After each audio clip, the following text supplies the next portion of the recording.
अल्लाह अगर चाहे। इसलिए कि सरकार गरीब नवाज को भी ये चैलेंज किया गया था।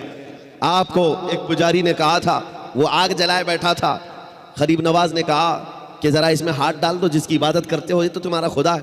उसने कहा इसमें हाथ कैसे डालेंगे, ये तो जलाएगी। कहा जिसकी इबादत करते हो वो खुद तुमको जलाएगी।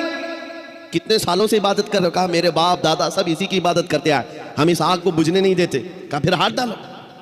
उस पुजारी ने कहा कैसी बेवकूफ़ी की बातें हैं, आग का काम है जलाना, ये मंतिक के साथ हमारे साथ खेल ना करो, हमें गुमराह ना करो, क्या तुम डाल सकते हो?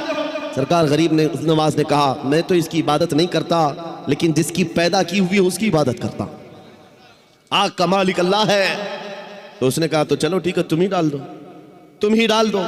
सरकार गरीब नवाज ने हाथ नहीं डाला। बहुत बड़ी आग लगी हुई थी, बड़ी आग है जिसकी पूजा हो रही थी।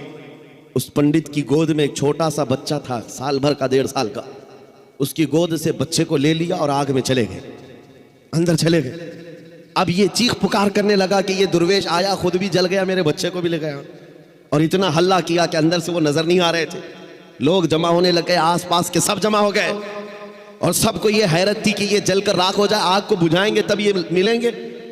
काफी देर हो गई, मजमा जब इकट्ठा हुआ, कई पुजारी आए, तो सरकार गरीब नवाज अपना दामन झाड़ते हुए आग से बाहर तशरीफ ला रहे हैं। बच्चा भी गोद में मौजूद है, सही सलामत है। उसने छीन करके अपने बच्चे को लिया, जगह जगह पकड़ कर देखा, पेशानी भी ठंडी है, कपड़े भी ठंडे हैं, कोई गर्मी का असर नहीं है। मेरे अजीजों, गरीब नवाज तो अल्लाह के वली हैं, उन्हें आग नहीं जलाई। बात तो समझ में आती, बच्चा पुजारी का था, ये क्यों नहीं जला?